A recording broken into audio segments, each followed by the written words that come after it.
A crise que se armou no Congresso da semana passada para cá é uma loucura. E olha, pode ser o primeiro passo para mudar a relação do Palácio do Planalto com o presidente da Câmara, Arthur Lira, e em favor do Planalto. Acidentalmente, dependendo de como essa briga terminar, pode ficar claro que o rei está nu. Estava nu, aliás, desde o início, que Arthur Lira é mais frágil do que parece ser. Mas antes é importante explicar que briga é essa. Nos primeiros 2/3 ali dos trabalhos da Assembleia Constituinte, o plano era fazer com que o Brasil da Nova República fosse um país parlamentarista. Mas aí se formou o centrão original que resistiu. A saída negociada foi jogar a decisão para um plebiscito. Até lá, o Brasil continuaria presidencialista. Só que aí teve um problema. O Congresso desenhado pela Constituição estava forte demais. Era preciso, então, tentar balancear o jogo. Fizeram isso recuperando de uma forma light um recurso que havia na ditadura chamado decreto-lei. É o que nós chamamos de medida provisória.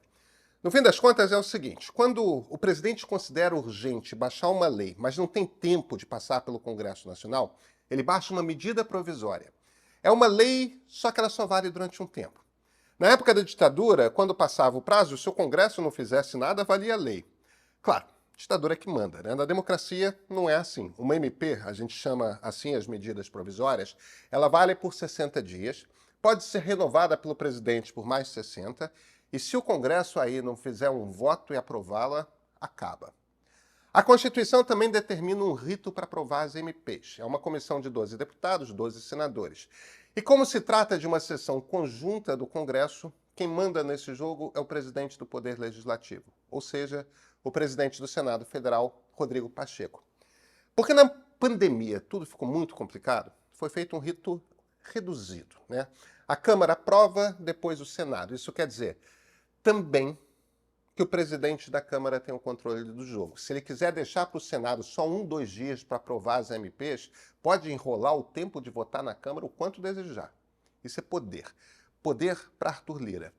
Um poder que serve para uma coisa só, chantagear o governo. Não voto enquanto você não me der tal coisa. Só que tem um problema. A pandemia acabou. A Constituição é muito clara. O rito da pandemia não vale mais. E o que Lira está fazendo?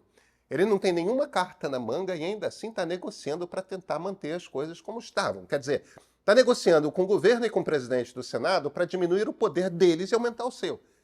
Isso não faz, rigorosamente, nenhum sentido. Eu sou Pedro Doria, editor do Meio. Vocês já devem ter reparado que aqui no Meio a coisa funciona de uma forma um pouco diferente, né? O nosso site, a newsletter, nada tem aqueles anunciozinhos que empesteiam a web. O motivo é simples. Esses anunciozinhos são a droga da internet. Obrigam sites a promoverem audiências cada vez maiores. Isso impõe um conteúdo cada vez mais sensacionalista. A gente não faz isso. É por isso que a publicidade é rara e quando há, vem de empresas que escolheram falar especificamente com o nosso público. É por isso que apostamos em assinaturas. O público paga a maior parte da conta. Isso nos dá independência de falar aquilo em que acreditamos e nunca buscar sensacionalismo, focar sempre em qualidade. É sua assinatura que permite ao Meio ser assim. Gente, R$10, menos que R$10 por mês. Muito obrigado. E esse aqui, esse é o ponto de partida.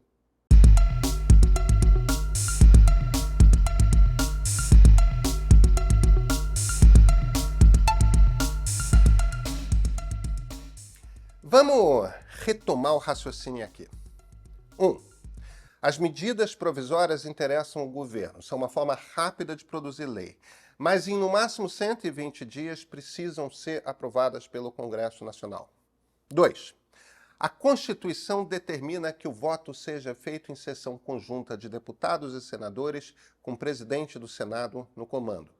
3. Para mudar, é preciso aprovar uma emenda constitucional. Quer dizer, 3/5 dos votos da Câmara, 3/5 dos votos do Senado em 2 sessões cada uma, tá?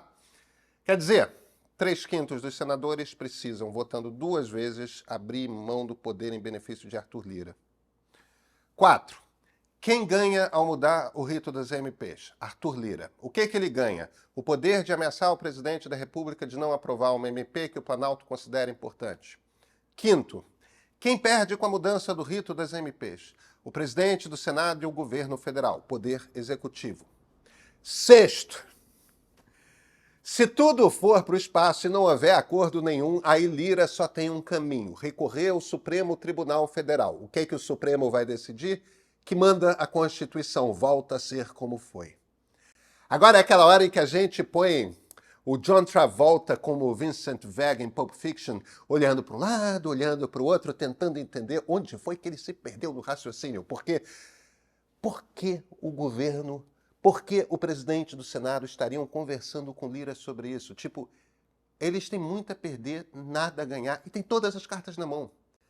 Arthur Lira, presidente da Câmara, é um chantagista. Seu jogo não tem mistério, ou melhor, seu jogo tem um truque aqui. E lá no Congresso estão olhando cada vez mais no detalhe para entender como que esse jogo funciona. O primeiro presidente da Câmara a dominar realmente esse jogo foi Michel Temer, isso ainda no governo Fernando Henrique. A ferramenta que o Temer usava era a cabeça de um deputado gaúcho de primeiro mandato, cuja experiência anterior era de ter sido prefeito de uma cidade desse tamaninho, Eliseu Padilha, que morreu faz umas semanas. O Padilha era um cara muito dedicado, muito metódico, ele tinha uma planilha com a lista de todos os deputados e o controle exato de como cada um votava. O governo precisava de algo? A turma do Temer sabia quantos votos tinha e, portanto, a noção exata do seu poder de negociação. Outro que fez isso muito bem e com ainda mais controle foi Eduardo Cunha. O Cunha fazia isso ele próprio. Ele conhecia os deputados, conhecia o nome das pessoas com quem os deputados eram casados, sabia quem estava com dificuldades para se reeleger, quem estava tranquilo. O Cunha sabia de cada projeto que ia ser votado na Câmara, qual era o ganho. Vão regular, sei lá, vão regularizar garimpo? Quais as empresas grandes do setor? Quais as pequenas? O que cada uma deseja da regulação? Quais as preocupações do governo, sabe? Quais os interesses? O que ele conseguia negociar? Com que votos ele podia contar? E olha, quando um deputado estava em apuros, podia falar com Cunha. Quando ele levava a votação, ele sabia qual ia ser o resultado. O jogo que Arthur Lira tem feito até agora é de fazer parecer que ele é um presidente da Câmara com a mesma capacidade de controle do colegiado que os outros dois. Mas ele demorou quase um mês para nomear todos os deputados de todas as comissões. Sabe o que isso quer dizer? Que deu trabalho, deu muito trabalho. Teve briga que não acaba mais. Ele não tem esse jogo na mão. Ele tem isso, sim, o controle do orçamento secreto. Só que do tempo do Temer para cá, a coisa mudou muito. Temer, como todos os presidentes da Câmara, até o Severino Cavalcante, operava pelo colégio de líderes. Quer dizer, ele negociava com os líderes das bancadas e os deputados entendiam que a maneira deles conseguirem seus projetos era negociando com o líder do seu partido. Mas isso foi mudando e mudando. Hoje, os deputados estão independentes como nunca. Sim, eles querem o dinheiro das emendas. Sim, eles querem fazer obras, licitações, nomeações, todas essas coisas. Mas se perceberem que é melhor negociar com o governo, não tem motivo para serem fiéis a Arthur Lira. Isso é bom para o país? Olha, bom para o país é um número pequeno de partidos e os partidos funcionando como blocos ideologicamente coerentes. As negociações sobem de nível, tá? O debate passa a ser sobre visão de política pública. Mas isso, nesse Congresso, a gente não tem e não vamos ter. Lira não tem o controle sobre a Câmara que Temer ou Cunha tinham, isso já é evidente. Mas ele não perdeu o controle. Quanto controle ele tem exatamente, ainda não está claro. Mas o truque dele, esse sim ficou claríssimo. Se o governo cede a algo que ele pediu, ele não fecha o acordo. Pede mais, fala mais grosso, fala mais alto, ameaça. Se consegue mais uma concessão, dobra a aposta, nunca se resolve. Só que nesse negócio das MPs, ele tornou evidente que fala grosso e fala alto até quando não tem nenhuma carta na mão para conseguir o que deseja. E se isso é verdade nessa negociação, quem disse que não será verdade nas outras tantas? Lira tem para entregar os votos que ele diz ter? A alternativa para o governo é seguir sendo chantageado pelo presidente da Câmara dos Deputados. Não estamos falando aqui de uma disputa de pontos de vista, o assunto é outro. É um jogo de poder, de dinheiro, de controle. Arthur Lira, dessa vez, pode ter se tornado aquele jogador de pôquer agressivo que, de tanto blefar uma rodada após a outra, mostra que tinha só na mão um par ordinário.